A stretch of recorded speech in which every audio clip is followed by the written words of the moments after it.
I have heard the question, why does my newborn baby or a baby in general need chiropractic adjustments?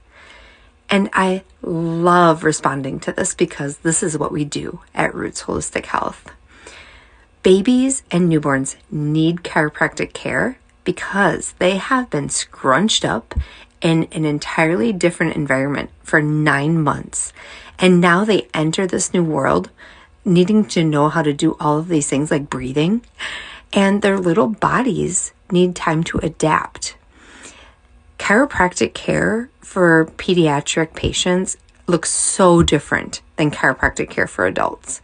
And the adjustments for babies help realign their nervous system with their body, helping them sleep, eat, suck, poop, reducing reflux, and just making them feel more comfortable.